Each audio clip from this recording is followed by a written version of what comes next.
Bonjour tout le monde, bonjour et bienvenue à ce webinaire de ce mardi 9 mai 2023. Je me présente, Andréane Huot, conseillère développement des affaires chez Desjardins Courtage en ligne. Aujourd'hui, nous parlerons de l'importance d'identifier l'état du marché en compagnie de Monsieur Martin Noël, formateur. Je serai votre hôte et comme à l'habitude, vous pourrez nous poser vos questions en direct via la section questions et réponses identifiée par Q&R et non via le clavardage ou chat en anglais. Le webinaire est d'une durée d'1 heure et est enregistré. La réécoute est cependant disponible aux clients Disnat. Pour avoir accès à tous nos webinaires en réécoute, il faut ouvrir un compte avec Disnat si vous n'en avez pas. Il y aura une période de questions à la fin et également un petit sondage à répondre. Alors, préparez vos cellulaires pour numériser le code QR qui sera affiché à la fin de la présentation pour répondre à nos 5 petites questions en moins de 5 minutes. Je vous présente maintenant Monsieur Martin Noël. Monsieur Noël, vous pouvez passer à la diapositive suivante et je vais vous présenter. Alors, juste un instant, je vais grossir ma page moi aussi. Alors, Monsieur Noël a obtenu a une maîtrise, excusez-moi, en services financiers de l'UQAM depuis 2003. La même année, Monsieur Noël a reçu le brevet de l'Institut des banquiers canadiens et la médaille d'argent pour ses efforts remarquables dans le cadre du programme de formation bancaire professionnelle. Monsieur Noël a commencé sa carrière dans le domaine des instruments dérivés en 1983 à titre de mainteneur de marché sur option sur le parquet de la Bourse de Montréal pour le compte de diverses firmes de courtage. Il a également occupé le poste de spécialiste sur option et par la suite de négociateur indépendant. En 1996, Monsieur Noël est entré au service de la Bourse de Montréal à titre de responsable de marché des options où il a contribué au développement du marché canadien des options. En 2001, il a participé à la création de l'Institut des dérivés de la Bourse de Montréal, où il a œuvré à titre de conseiller pédagogique. Depuis 2005, M. Noël est chargé de cours à l'École des sciences de la gestion de l'UQAM, où il donne un cours sur les instruments dérivés au premier et deuxième cycle. Depuis mai 2009, il est président à temps plein de la corporation financière Monetis. C'est une société active dans la négociation professionnelle et en communication financière. Monsieur Noël agit aussi comme collaborateur régulier en matière d'options pour plusieurs institutions financières. Alors voilà, il me fait plaisir de vous le présenter et de laisser la parole à Monsieur Noël. Sur ce, je vous souhaite un bon webinaire. Alors, merci beaucoup, Andréane. Avant de commencer, bien sûr, notre petit avis de non-responsabilité. Tout ce qu'on dit, tout ce qu'on fait à titre de formation et d'information, et rien ne saurait être interprété comme étant des recommandations pour acheter ou vendre toute valeur mobilière. Il est fortement recommandé de consulter vos conseillers fiscaux et financiers avant de faire toute transaction sur les valeurs mobilières. Bien entendu, si vous voulez faire des options, eh bien, on vous invite également à prendre connaissance du document d'information sur les risques rattachés à la négociation d'options, puisque les options et les contrats à terme ne conviennent pas à tous les types d'investisseurs. Donc, aujourd'hui, c'est la troisième présentation, la troisième conférence sur la série sur la négociation des options. Nous avons vu au préalable les concepts fondamentaux sur les options et nous avons vu quels sont les principes de base si on veut partir du bon pied. Et maintenant, nous allons conclure cette série avec l'importance d'identifier l'état du marché. Vous allez voir que ce qu'on cherche à faire, puis ça c'est un défaut qu'on a, puis c'est très humain, on cherche toujours à prédire où s'en va le marché. Donc l'importance d'identifier le marché, c'est de s'asseoir et de regarder le marché et de le voir tel qu'il est, non pas tel qu'on voudrait dans quelle direction on voudrait que le marché aille. Donc pour ça, aujourd'hui, nous allons tout d'abord commencer avec qu'est-ce que c'est qu'une approche probabiliste. Une approche probabiliste, c'est loin de la certitude. On n'est jamais certain lorsqu'on fait de l'investissement et on va aborder cet aspect-là. Ensuite, on va voir la mécanique des marchés. On va voir si les marchés sont vraiment efficients. Les éléments qui sont importants, donc quelle est la tendance principale dans le marché et quel est l'état du marché. Donc, et nous allons terminer avec une conclusion et une période de questions et réponses. Donc, tout d'abord, commençons avec l'approche probabiliste. L'approche probabiliste, c'est au cœur même de l'enseignement que vous allez obtenir sur le site lesoptions.com pour ceux qui veulent en savoir davantage. C'est basé sur le fait que le marché va osciller dans ce qu'on appelle un écart type. Donc, 68,2% du temps, le marché évolue à l'intérieur d'un intervalle qui est compris entre un écart type à la hausse et un écart type à la baisse. Donc, ce qu'on voit ici, c'est la courbe des valeurs normales, une répartition, une distribution des rendements qu'on est susceptible d'observer dans le marché. Donc, en réalité, le marché ne répond pas à 100% à l'évolution de la courbe des valeurs normales, mais je vous dirais que cette distribution va nous aider.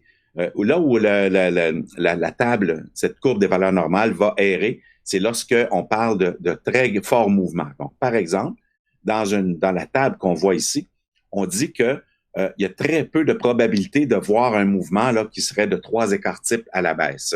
C'est-à-dire, on a à peu près là, moins de 1%, moins de 0,5%, et mais en réalité, on observe ces mouvements-là de manière plus fréquente. Donc, la table des valeurs normales va errer lorsqu'on parle de très forts mouvements. Mais lorsqu'on parle de mouvements normaux, là, c'est-à-dire habituels, eh bien, 68,2% du temps, le marché va osciller à l'intérieur d'un écart type. Un écart type à la hausse, un écart type à la baisse.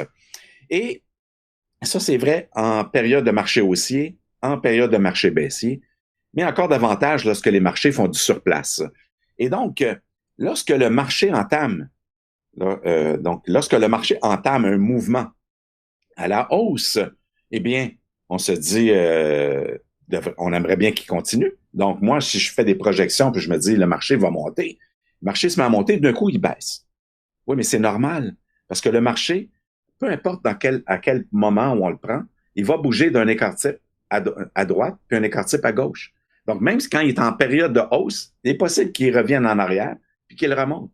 Donc, lorsqu'on a pris des positions et puis on n'a pas, je vous dirais, on ne sait pas que le marché se comporte comme ça, ou on n'a pas prévu que le marché pouvait se comporter comme ça, et qu'on voudrait que le marché continue à monter, à ce moment-là, on commence à avoir peur.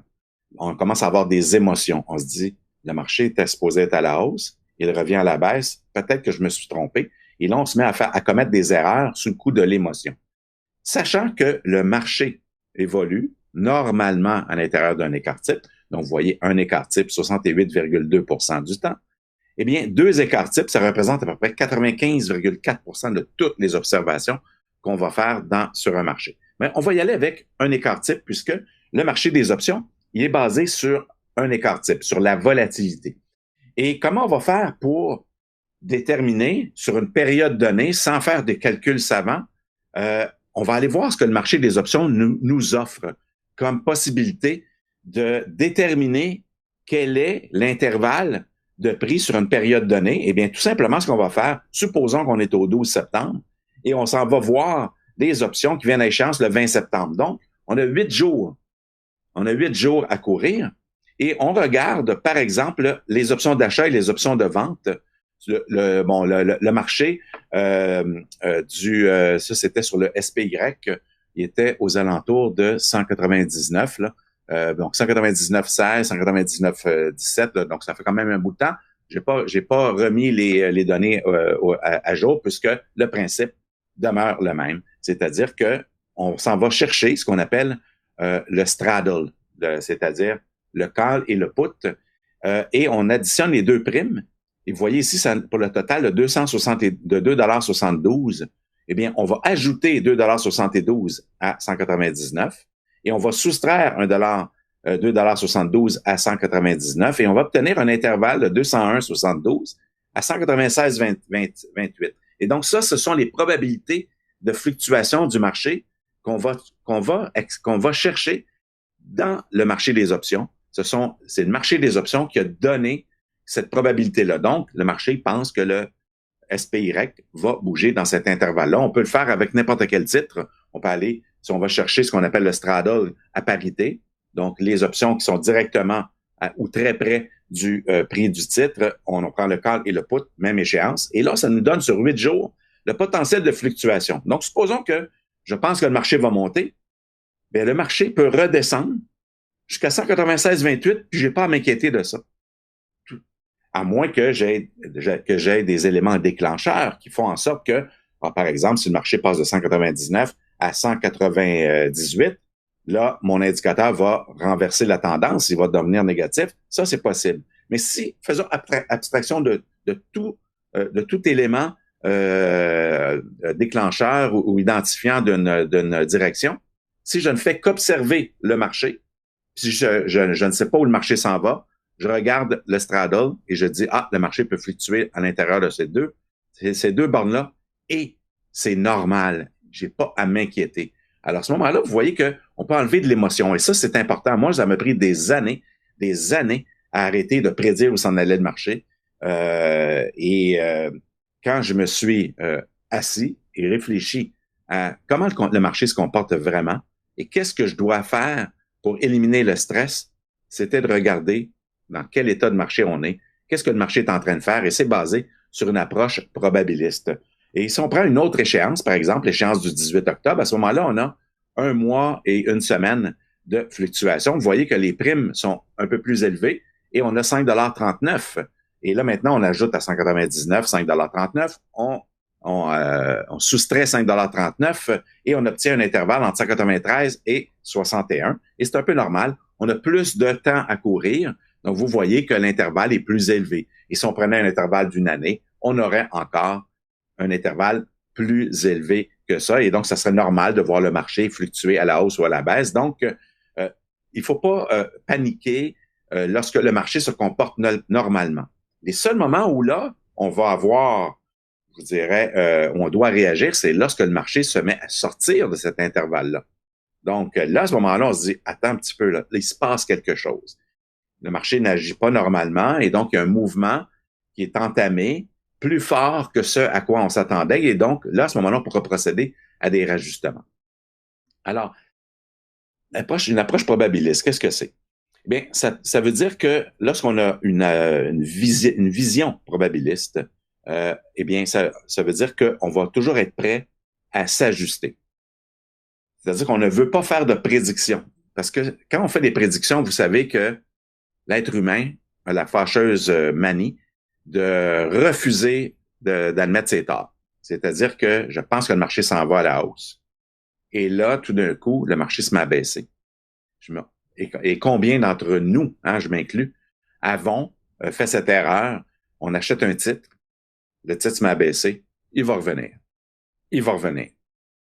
À un moment donné, il revient pas. Et là, d'un coup, on a perdu 70, 80% de la valeur du titre. Et là, qu'est-ce qu'on fait? On le liquide pas. On se dit, écoute, je l'ai.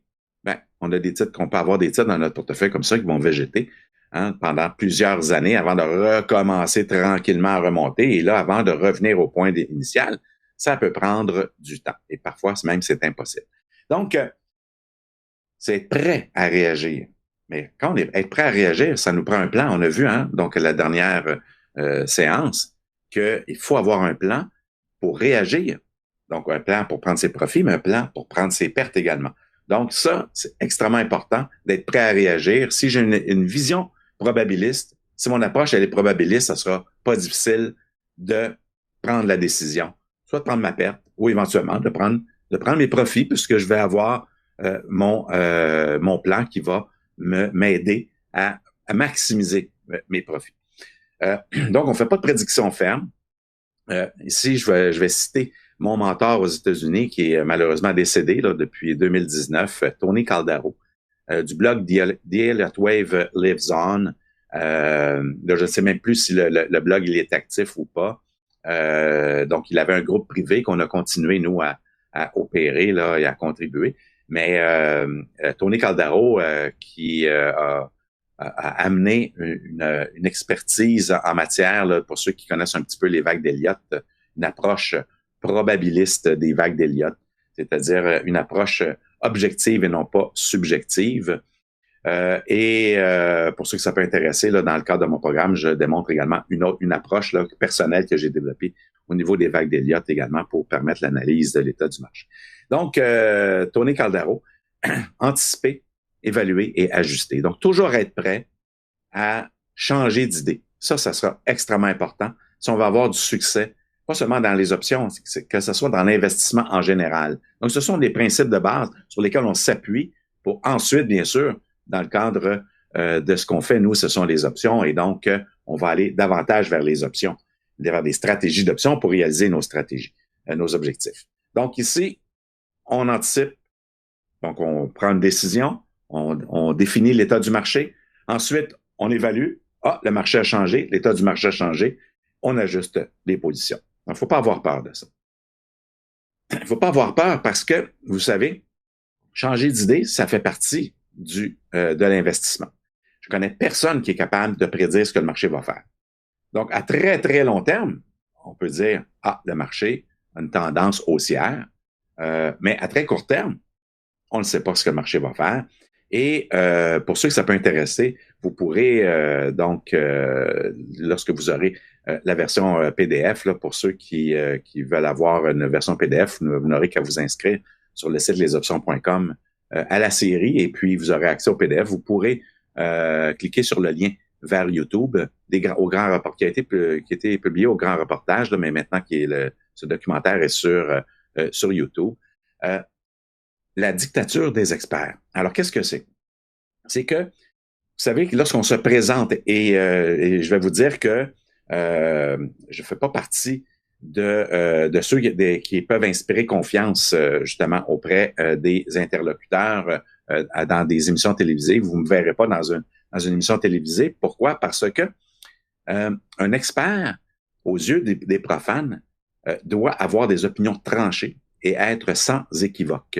C'est-à-dire que on doit dire le marché on est dans un marché haussier et mon objectif, c'est 20% dans les 3 prochains mois. Si je suis capable de défendre cette position-là et aller à ce moment-là, vous allez me voir à l'écran, mais vous saurez que la semaine prochaine, par contre, mon idée va changer.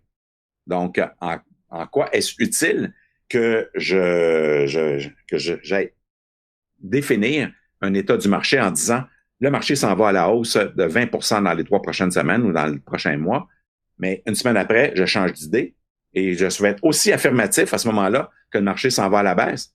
Vous voyez qu'il y a quelque chose qui fonctionne pas dans cette façon de faire et vous savez, on regarde tous des émissions financières sur des réseaux spécialisés et chaque intervenant est toujours certain, mais parfois il y a un débat. L'un qui est haussier, l'autre est baissé. Les deux sont affirmatifs dans leurs propos. Pourquoi? Parce qu'ils ont compris que pour être crédible, il faut avoir une opinion affirmée. Mais en réalité, on est toujours faut toujours être prêt à changer d'idée. Donc, moi, je trouve ça futile un peu d'aller, je dirais même perdre mon temps à y aller. Mais si jamais on m'invite et on est prêt à accepter que je vais parler en termes de probabilité, vous savez, tant ou aussi longtemps que le marché va se maintenir dans cet écart-là, eh bien, on peut pas, il y a rien qui nous dit que le marché qu'on doit changer d'idée. Et j'ai quelques indicateurs qui, la semaine prochaine, pourraient éventuellement renverser la vapeur et j'aurai une opinion différente. Je pense pas que je me ferai inviter. Donc, en réalité, je pense que ce qui va être important pour chacun d'entre nous, c'est de se développer sa propre approche. On n'a pas besoin de se fier sur l'opinion des autres. On est capable d'observer avec certains éléments dans quel état du marché on est. Il n'y a pas besoin d'avoir l'opinion des experts. Vous n'avez pas besoin d'avoir mon opinion à moi. Vous allez être capable de définir votre propre opinion. Parce qu'il n'y a personne qui a la bonne opinion de toute façon. Donc ça, déjà en partant, ça veut dire qu'on va se définir des paramètres d'intervention. Extrêmement important. Donc, le marché, selon mon analyse, est en mode haussier. Parfait. Maintenant, quand est-ce qu'on renverse la vapeur? Ça me prend des critères. Et quand la prépondérance des événements ou de mes outils vont démontrer le contraire de ce que, en termes de direction du marché, je change d'idée et j'ajuste mon portefeuille. Donc, c'est comme ça qu'on doit voir les marchés. Donc, vous savez, donc les experts ne battent pas le marché la majorité du temps. Vous savez que, bon, vous allez voir que Il y avait il y a quelques années, je pense que c'est le Wall Street Journal qui faisait, moi je pense que c'est le Wall Street Journal, qui faisait concours où on disait que c'était un singe qui envoyait des dards là, sur une liste de titres, mais en fait c'était un tirage au sort. On prenait des titres, on construisait un portefeuille et il y avait pas 50% des experts qui réussissaient à battre ce portefeuille-là. Donc, vous voyez que en réalité, les experts, faut faire extrêmement attention. Et là, on parle pas de gars comme Warren Buffett. Warren Buffett, il est pas dans la prédiction nullement. Au contraire, lui, il est dans l'évaluation. Il a ses propres critères et il va investir dans des titres de qualité. Et c'est ça qui fait qu'il réussit à très long terme à battre le marché. C'est que ses critères sont tellement forts et puissants qu'il peut subir dans un marché baissier des pertes importantes sur ses titres. Mais la qualité des titres demeure. Et par la suite, eh bien, lorsque les marchés reviennent, il en a profité, lui, pendant que ça baissait pour accumuler des positions et repartir. Donc, il n'est pas dans le timing du marché. Il ne veut pas savoir où s'en va le marché. Mais nous, on aime ça. Prendre des positions dans un sens ou dans l'autre. Et à ce moment-là, bien, il vaut mieux enlever l'émotion, se fier sur des critères objectifs pour définir quel est l'état du marché. Donc, comment fonctionnent les marchés? La mécanique des marchés. Donc, une chose qu'on sait, c'est que les marchés évoluent selon le principe de l'offre et la demande. Et donc, lorsqu'il y a plus d'acheteurs qui se présentent dans le marché, eh bien, les marchés ont tendance à monter. Lorsqu'il y a plus de vendeurs, les marchés ont tendance à baisser.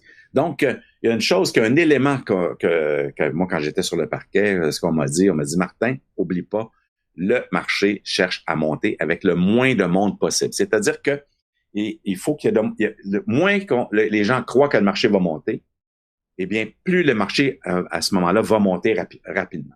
C'est fou, mais les marchés vont monter, et c'est seulement après que le marché a monté un certain pourcentage que là, tout d'un coup, les gens réalisent, mais le marché a monté, et il va monter encore. Et là, les gens commencent à prédire, à faire des prédictions, et là, vont acheter les marchés.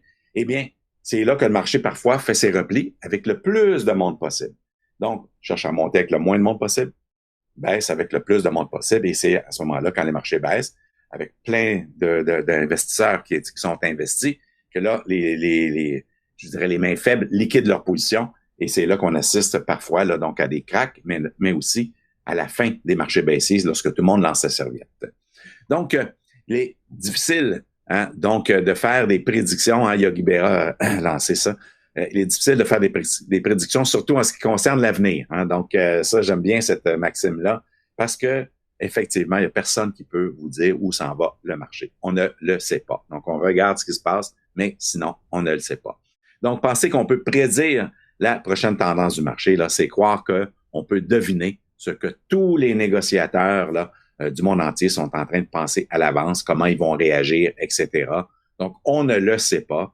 Alors, vous voyez présentement, la Réserve fédérale a monté les taux la semaine dernière de 25 points de base, avec l'idée que peut-être on ferait une pause, mais elle a aussi dit qu'elle se fierait aux données du marché.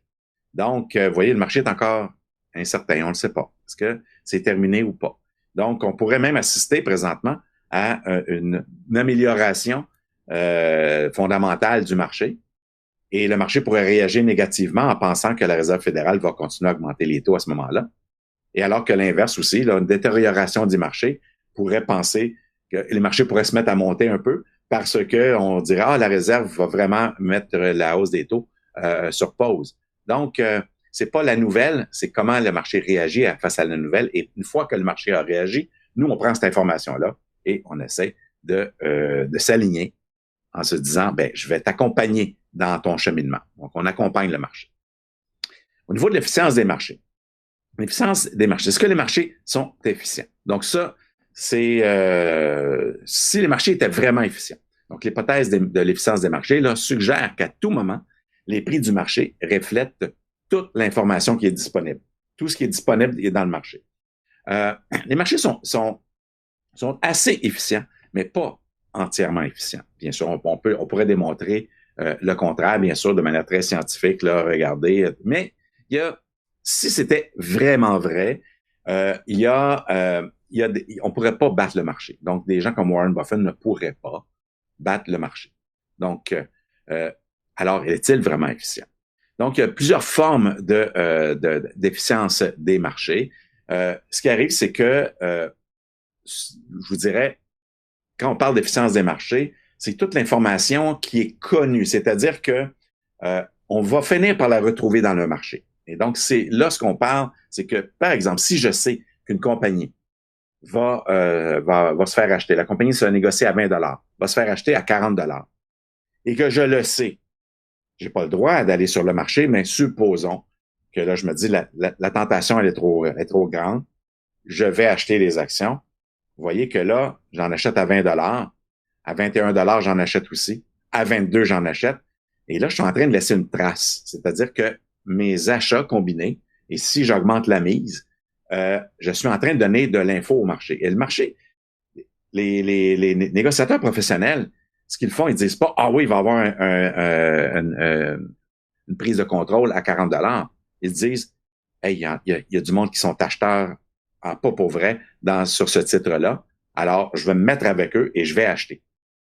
Puis on va voir, on va y aller avec. Et ça, les forces du marché vont s'aligner sur la donnée que moi j'avais, la donnée confidentielle, l'information confidentielle que j'avais, que le titre était pour aller à 40 $. Et là, le marché va monter, il va se rendre jusqu'à un niveau où là, moi, je vais considérer que le risque est trop grand. Peut-être rendu à 35 $, je vais peut-être arrêter d'un coup que la transaction ne se fait pas à 40. Je vais peut-être arrêter d'acheter et là, le marché va se stabiliser.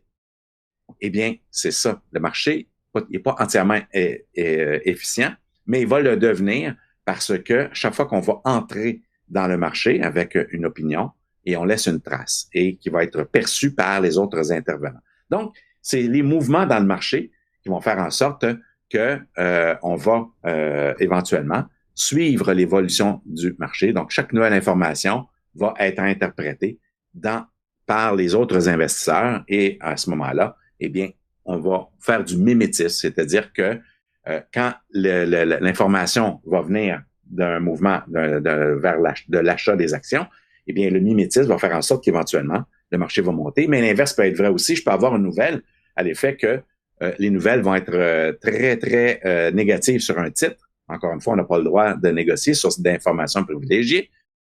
Et donc, si je sais pertinemment que le marché va baisser, je commence à vendre mes actions, eh bien, le mimétisme va faire en sorte qu'il y aura une tendance à la baisse qui va s'installer. Alors, quels sont les éléments importants pour déterminer la tendance principale? Est-ce qu'il y a un moyen mécanique qui permet de déterminer avec certitude et à coup sûr la tendance du marché? Vous aurez deviné que la réponse, c'est non. C'est-à-dire que on peut pas être sûr de cette tendance, que cette tendance va se prolonger, mais on peut quand même observer de manière assez objective dans quelle direction le marché est présentement. Donc, est-ce qu'on doit anticiper la tendance ou doit-on attendre la confirmation? Donc, anticiper, ça veut dire que, par exemple, quand on est dans un marché baissier, là, comme 2009, là, certains, vous allez vous en rappeler, de 2007 à 2009, là, anticiper, ça veut dire que je pense que le marché va revenir. Je pense que le marché va revenir. Et là, on est dans l'anticipation. Alors que clairement, on observait que le marché est à la baisse. On se dit, ah non, je vais anticiper que le marché va remonter, il va remonter. Mais c'est un peu comme attraper des couteaux au vol. C'est-à-dire, il faut être bon. Faut tomber sur le manche. Hein? Donc, ça prend une certaine dextérité pour faire ça. Donc, il va être important de définir ce qu'on veut faire. Ça ne veut pas dire que moi, je suis de l'école de plutôt attendre la confirmation. Mais quand j'étais sur le parquet, avec le type de position que j'avais, j'étais souvent dans l'anticipation. Et à ce moment-là, on va utiliser certains types d'indicateurs. Et là, on va parler de divergence négative, divergence positive, où là, on essaie d'anticiper, mais c'est-à-dire notre ratio de réussite est pas 100%, mais avec le genre de position qu'on avait avec nos options, on était en mesure d'acheter sur faiblesse et de vendre sur force, et on essayait de déterminer des zones de congestion où la divergence était observable, et à ce moment-là, on allait à contre-tendance. Mais là, n'ayant plus ce type de position-là, là maintenant, moi, je préfère, je dors mieux la nuit, mais ça dépend toujours du style de trader qu'on est ou du style d'investisseur qu'on est. Moi, je préfère avoir confirmation. Une fois que j'ai confirmation, tous mes paramètres sont en place. Je sais quand on va revirer la tendance, que si on a une tendance haussière, à ce moment-là, je sais qu'éventuellement, j'ai des paramètres qui vont faire en sorte que ça sera observable que la tendance est revenue à la baisse. Et à ce moment-là, je vais réajuster mes portefeuilles de manière objective. Donc, j'ai trop été dans les émotions. Je ne veux plus. On n'est pas bien. Le stress, c'est pas quelque chose qui est très très bon pour l'être humain. En fait, je l'ai vécu le stress sur le parquet. Maintenant, dans ma vie d'investisseur, j'aime mieux dormir sur mes deux oreilles. Donc, est-ce qu'on doit se concentrer sur le prix de l'indice seulement pour définir l'état du marché? Donc, une chose qui est certaine, c'est qu'on peut avoir toutes sortes d'indicateurs, mais à la fin, ce sont les prix qui ont raison. C'est-à-dire que quand le marché a monté de 20 là, si j'ai tous mes indicateurs qui me disaient que le marché était pour baisser, éventuellement, c'est le prix qui a raison. Donc, ça m'a pris, même si j'ai des indicateurs à la baisse qui me disent que le marché est à la baisse, quand le marché monte de 20 mes indicateurs sont pas très bons pour définir la tendance. Si le marché a monté de 20 que moi, je suis toujours en mode baissier, vous savez. Donc, ultimement, c'est le prix. Donc, il faut tenir compte de l'évolution du prix. Il faut que ça fasse partie des paramètres de détection de la tendance du marché. Mais on peut combiner plusieurs techniques, plusieurs indicateurs. Et à ce moment-là, chacune de ces techniques ou de ces indicateurs-là ont leurs forces et leurs faiblesses.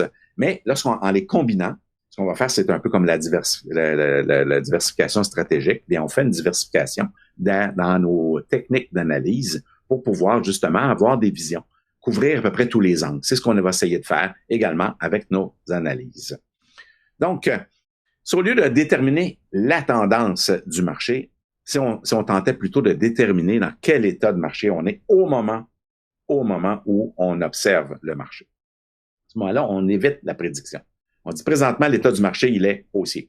Bon, on peut dire la tendance, elle est haussière, mais quand on parle de tendance, habituellement, ce qu'on attribue au marché, on essaie d'attribuer des objectifs. En se disant, le marché, actuellement, il est dans un état haussier ou dans un état baissier, eh bien, on élimine tout l'élément de prédiction. Donc, on se concentre sur ce qui est devant nous. Et donc, on pourrait, par exemple, utiliser des moyennes mobiles et on pourrait, à ce moment-là, avoir un outil qui est très simple, qui nous dit quand le marché fait telle chose par rapport à sa moyenne mobile, il est en état haussier, sinon, il est en état baissier. Donc, il y a des avantages et des inconvénients, bien sûr, avec les moyennes mobiles, on les connaît, mais ça peut être un outil. Mais ensuite, on ajoute un autre outil, et on construit plusieurs outils comme ceux-là qui vont définir dans quel état du marché on est. La prépondérance de nos indicateurs va nous dire, hey, j'ai une majorité de mes indicateurs qui sont haussiers. À ce moment-là, hey, on dit que l'état, il est haussier. Quand il y aura une prépondérance à la baisse, on dira que le marché est baissier. Donc, tant aussi longtemps que l'état du marché va être positif, par exemple, eh bien, on va plutôt focuser sur nos stratégies haussières. C'est aussi simple que ça. Donc, on n'a pas à être dans l'émotion. On se dit, hey, le marché est dans un état haussier, je vais privilégier mes stratégies haussières. Bien sûr, ça nous prend des stops, ça nous prend des choses quand même pour réagir parce qu'on peut se tromper. C'est-à-dire que nos indicateurs non plus, ils peuvent être retardataires à déterminer quand est-ce que le marché va avoir changé de direction, d'état. Et à ce moment-là, eh bien, au moins, on a des stops pour nous dire, hey, attends un petit peu là, tu as trop perdu. Donc, l'état du marché était pas nécessairement là adéquat. Donc, je vais attendre, on fait une pause, on prend une perte et on se repositionne pour se redonner une chance de pouvoir évoluer avec le marché. S'il est toujours haussier, on va continuer des positions haussières, mais en ayant pris une perte et en se restructurant dans nos stratégies. Donc, c'est important de suivre le marché et non pas d'être, je vous dirais, têtu en se disant, ah non, le marché est à la hausse et je vais augmenter mon risque. Je vais prendre de plus en plus de risques à la baisse dans mes positions. C'est pas comme ça qu'on doit fonctionner. Donc, quels sont les éléments qu'on doit prendre en considération pour déterminer l'état du marché? Eh bien, il y a l'indice lui-même, bien sûr.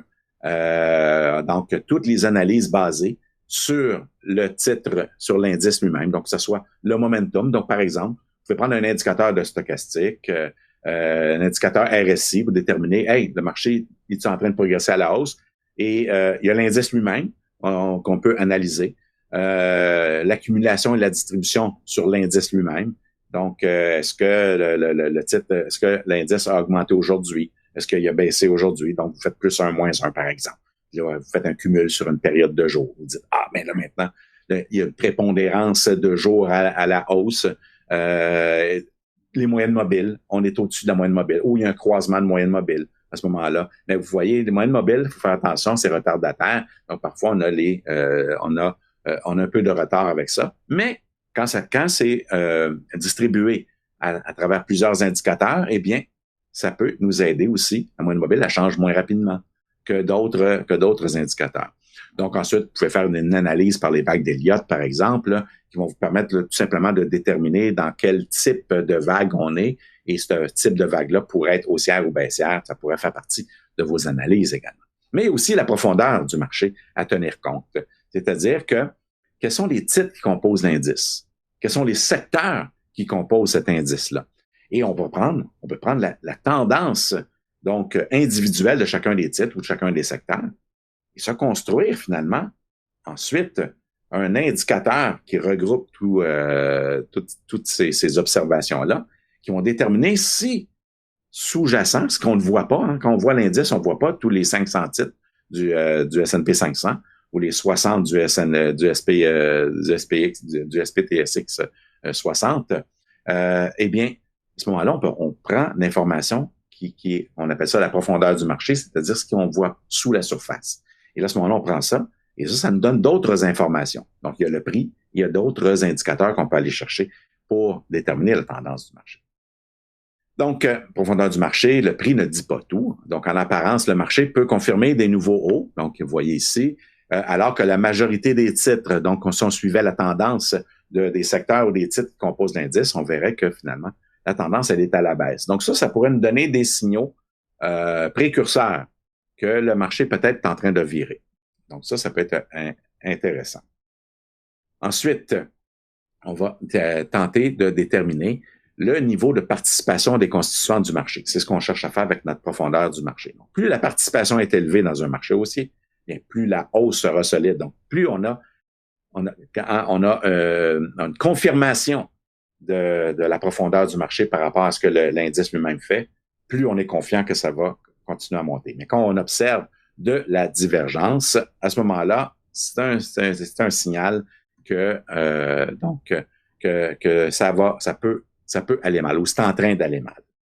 Donc, il faut faire attention, par exemple, lorsqu'on on observe de la divergence, parce que cette divergence-là peut être infirmée. C'est-à-dire qu'on peut être en train d'observer qu'on est en train de faire un nouveau haut en temps réel, et tout d'un coup, on voit que on n'a pas tout à fait brisé le sommet précédent. Et là, tout d'un coup, ben non, le marché vient confirmer. Ah, là, donc ça, c'est pas garanti que parce qu'on observe une divergence, que cette divergence-là va continuer. Donc, la divergence peut disparaître pour laisser le marché poursuivre sa route initiale sans problème. Et John Maynard Keynes, là, qui est le célèbre économiste là, du début du 20e siècle, là, qui disait le marché peut demeurer irrationnel, c'est-à-dire qu'on peut observer une divergence dans le marché en se disant le marché, ben, écoute, va finir par baisser. Et puis, non, il continue. Donc, il peut demeurer irrationnel plus longtemps qu'on peut demeurer solvable. C'est-à-dire que si on prend trop de risques, éventuellement, on peut avoir raison plus tard, mais en ayant fait faillite avant. Donc, il faut faire bien attention. Tout ça, ça doit faire partie d'un ensemble d'indicateurs qu'on doit suivre et non pas se fier sur un seul indicateur. Il ne faut jamais faire ça. Donc, ultimement, lorsque la profondeur du marché là, atteint des niveaux extrêmes de pessimisme ou d'optimisme, on peut s'attendre à des revirements de tendance. Donc, ce sont des choses qui peuvent arriver. Donc, quelles sont les mesures de la profondeur du marché? Pour ceux que ça peut intéresser, là, vous pouvez aller sur stockcharts.com. Vous irez là il y a un onglet là, School, Market School. et vous pourrez aller voir là, les différents indicateurs, là, et c'est très bien fait, très bien expliqué. C'est en anglais, par exemple, là, mais vous pourrez aller voir ça. Moi, il y a un indicateur que j'aime beaucoup. Bien sûr, bon, il y a l'accumulation de la distribution sur les titres, les titres en avance et en déclin, là, ce qu'on appelle les advanced decline, les nouveaux hauts, les nouveaux bas, etc. Ce sont des indicateurs qui nous donnent de profondeur de marché, qui nous disent, on fait des nouveaux hauts, mais il n'y a pas vraiment beaucoup de titres qui font des nouveaux hauts. Alors ça, c'est un petit signal. On va suivre l'évolution des courbes. Un indicateur que j'aime beaucoup, moi, c'est ce qu'on appelle le BPSPX. J'aime beaucoup cet indicateur-là. C'est le pourcentage de titres donc du S&P 500 qui sont en mode haussier selon la technique là, des X et des O, les point and figure en anglais. Et donc, c'est un pourcentage. Et moi, j'aime bien suivre ce pourcentage-là, savoir, et j'aime suivre la direction de cette évolution-là dans le marché, donc le BPSPX, mais également le nombre de titres qui sont au-dessus de leur moyenne mobile de 200 jours, par exemple, le pourcentage, au-dessus de la moyenne des 50, au-dessus de la moyenne des 10, des 5, etc. Donc, ça, c'est intéressant à suivre aussi. On voit s'il y a un mouvement qui est en arrière de la hausse dans le marché. Si c'est seulement quelques titres qui font monter l'indice, c'est une hausse qui est fragile. C'est la même chose à la baisse. Si c'est seulement quelques titres qui font baisser l'indice, tu te dis cette baisse-là n'est peut-être pas très puissante, éventuellement, ça devrait revenir. Donc, il y a le ratio put-call, mais ça, le ratio put-call, je vous dirais que seulement dans les extrêmes que ça fonctionne. Moi, j'ai pas réussi à trouver vraiment une façon de l'utiliser, donc je vous recommanderais pas nécessairement, à moins que vous soyez un expert là, dans l'évaluation du ratio put-call. Moi, je le mentionne parce que certains aiment bien le suivre, mais moi, personnellement, j'aime pas tellement ça. Donc, vous voyez, par exemple, le ratio des titres en avance et en déclin. Vous voyez que, regardez ici, on a une divergence. Hein, dernièrement, là, donc ici, on a l'évolution du marché. Là. Vous voyez que le marché vient retester le haut précédent ici. Et regardez le niveau de montée dans les titres en avance et en déclin. Donc, la tendance est plutôt à la baisse. Donc, ça démontre qu'il n'y a pas de profondeur vraiment en arrière de ça. Ça ne veut pas dire qu'éventuellement, ça ne repartira pas. Mais pour l'instant, on observe qu'il y a une divergence négative. Même chose pour les nouveaux bas. Regardez, on est allé faire, ici, le marché baissait, on continue à avoir des nouveaux hauts. Et là, tout d'un coup, le marché s'est mis à baisser. Et regardez maintenant, très forte divergence. Est-ce que ça va conclure à une baisse éventuelle? Ben, c'est possible, mais si on avait à être objectif, on se dit, cet indicateur-là nous indique nettement un état baissier. On pourrait faire -1 dans mon indicateur, -1 dans l'autre. Et ensuite, on cumule ça pour dire, j'ai une prépondérance de signaux négatifs par rapport à des signaux positifs. Donc, je vais tenir pour acquis que le marché, il est baissé jusqu'à preuve du contraire. Quand j'aurai de prépondérance à la hausse, bien, je déciderai que le marché, son état, il est haussier, mais de manière objective. La même chose pour le pourcentage de titres, donc le BPSPX là, que je vous parlais. Donc, vous voyez, si on atteint un creux quand même assez fort, mais le marché, lui, il était très solide. Ensuite, on est reparti. Donc, ça, cet indicateur-là, même si présentement, à court terme, il est baissé un peu, est-ce qu'il n'est pas en train de démontrer de la force? Hein? Parce que quand même, il y avait un assez bon pourcentage, à plus de 50%. On a atteint 60% des titres qui étaient en mode haussier. Donc, ça veut dire qu'il y avait quand même quelque chose en arrière. Mais regardez, il y avait une petite divergence ici, là, négative. Et donc, pour l'instant, ça pourrait dire que c'est, même si on a 52,6% ou 52% des titres en mode haussier, mais peut-être qu'on est en auto-neutre présentement. Donc, on pourrait mettre un 0, par exemple. C'est à nous de définir comment on va déterminer si c'est +1, -1 ou 0. Donc, c'est à nous de le faire. Donc, vous avez plusieurs indicateurs de profondeur du marché là, qui existent. Donc, vous en avez une liste ici. Vous pouvez aller sur le site stockcharts.com. Il y a des choses qui sont gratuites. Moi, j'ai la version gratuite, là, parce que j'ai pas besoin d'avoir la version payante pour ce que je fais. Là. Donc, j'ai suffisamment là, d'abonnements à différents services là, et j'essaie de limiter quand même mes frais comme tout le monde, on le fait. Mais donc, ici, vous pourrez aller faire un tour. Et ici, ce qui est intéressant aussi, c'est au niveau éducatif, là, ils ont beaucoup d'informations sur tous les indicateurs qui existent. Donc, aujourd'hui, ce que j'ai essayé de faire avec vous, c'est d'en arriver à définir comment, de manière objective, c'est important de déterminer dans quel état du marché on est. On ne fait pas de prédictions.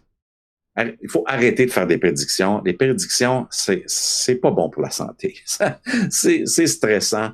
On prend souvent de trop fortes positions parce que quand on fait une prédiction que le marché va monter, par exemple, de 10 à 20 %, qu'est-ce qu'on fait machinalement? On se dit, le marché va partir, va monter de 10 %. 10 %, si je prends telle position dans tel titre ou dans tel indice, je vais faire tant de profit. Si j'achète tant d'actions en fonction de ce profit-là, je vais réaliser une somme, je vais réaliser un gain d'une somme incroyable, et là, on se met à y croire. Mais parce qu'on n'est pas bon pour évaluer les probabilités. On sait que c'est probabiliste. Le marché peut y aller ou il ira pas. Mais à ce moment-là, quand est-ce qu'on va prendre notre perte? Et là, on se met à y croire que le marché va y aller et on veut voir ce profit-là dans notre poche. Et quand le marché va baisser, on va nier la réalité. C'est-à-dire qu'on va dire, non, le marché va revenir. Le marché va revenir parce qu'on veut que ça réussisse. On veut faire le profit. On veut pas faire la perte. Et ça, on rentre dans la psychologie du trader. Et ça, la meilleure façon pour moi, ça c'est mon approche, il faut avoir la vôtre, bien entendu, c'est d'éliminer tout ce qui est prédiction, tout ce qui est, je reste dans l'observation, comment le marché progresse aujourd'hui avec plusieurs indicateurs.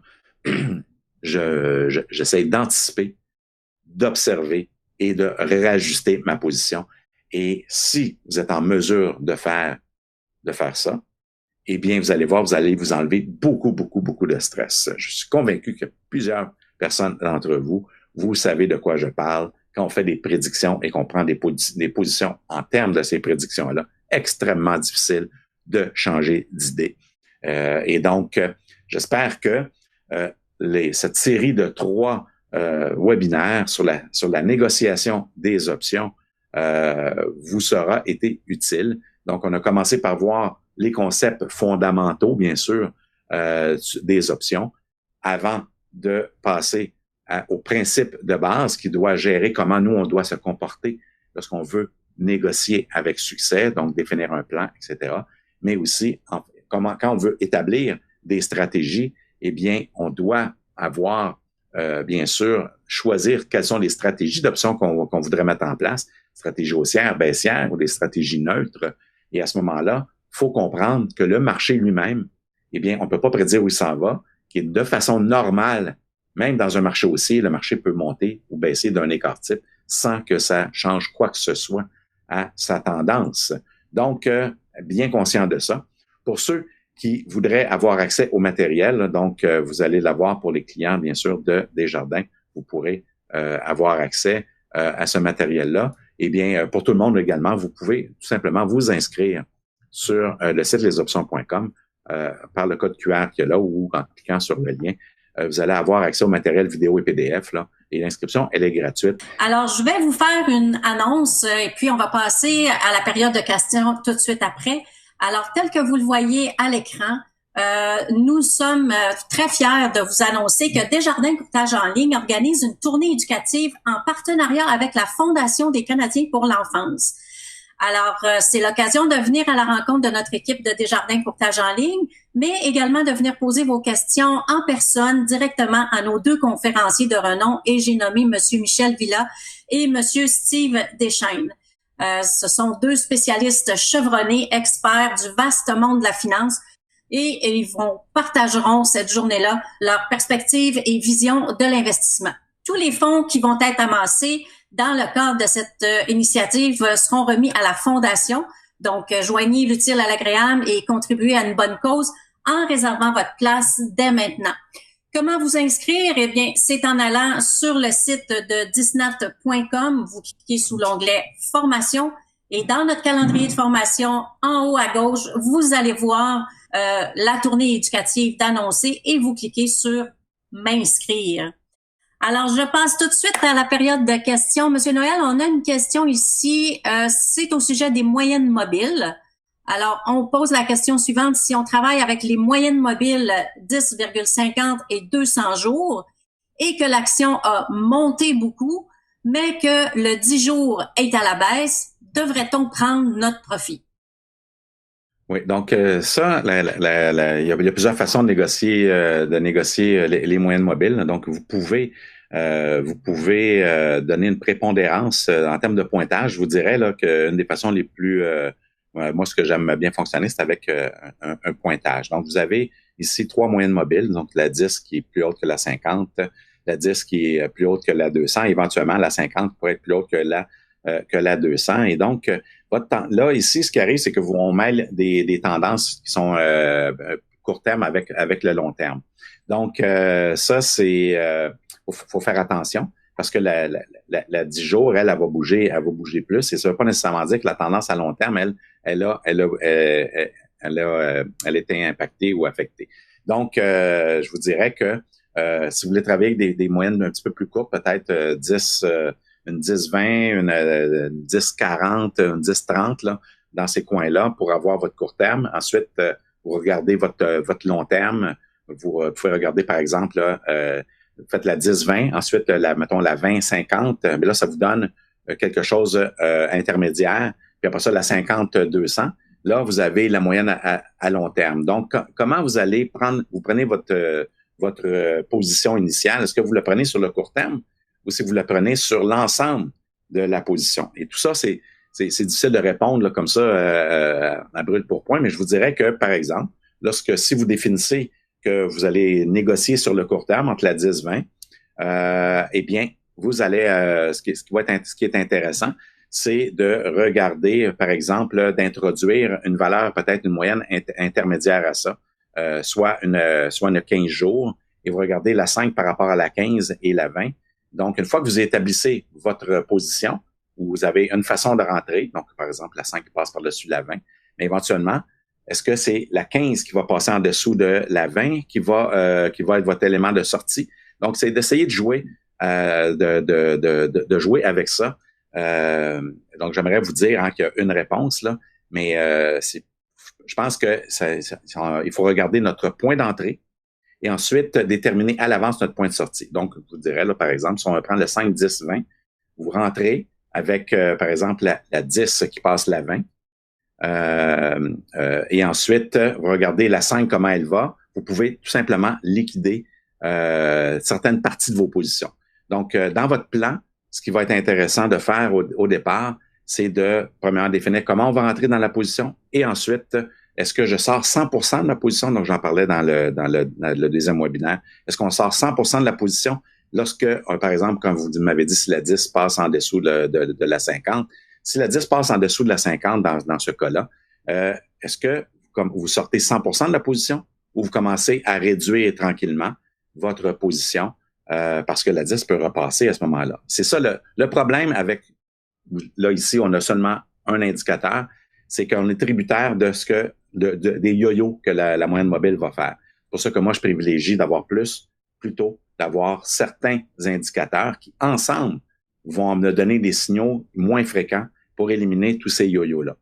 Donc, je ne sais pas si j'ai répondu à votre question. Il n'y a pas de certitude, il n'y a pas rien que je peux vous dire de manière très affirmative, encore une fois, mais je pense que c'est de vous-même d'évaluer. Et je pense que ce qui est important de faire, c'est de faire des tests dans le passé. Allez voir un peu comment ça se comporte. Prenez vos 3 moyennes mobiles ou prenez-en 2 et puis regardez l'évolution de ces moyennes mobiles-là pour vous aider à prendre vos décisions. Mais parfois, moi, ce que j'ai remarqué, là, c'est qu'on va regarder la distance entre les 2 moyennes mobiles et aussi la distance du prix par rapport à une moyenne mobile. Et ça, souvent, on rentre dans des zones là, extrêmes où là, on se dit faut faire attention, le marché risque de revenir, là. Et donc, peut-être que là, on peut établir un plan où on va liquider tranquillement, on va prendre des profits tranquillement, sans tous les prendre. On commence à réduire notre position. Parfait, Monsieur Noël. Alors, on a 2 autres questions. Il nous reste 3 minutes. Alors, on a une question ici. Bonjour, quel charting plan sur stockcharts.com vous recommandez pour un débutant intermédiaire? Bon, comme je l'ai dit, moi, j'ai pas adhéré à Stock Charts, là. Je connais des gens qui ont Stock Charts qui sont très satisfaits, mais je pourrais pas vous recommander un plan plutôt qu'un autre parce que moi, je l'utilise pas du tout. Donc, je suis pas très familier avec toute la mécanique de Stock Charts. Moi, je vais chercher ce que j'ai besoin et vous allez voir qu'il y a beaucoup de sites gratuits là que vous pouvez auxquels vous pouvez avoir accès.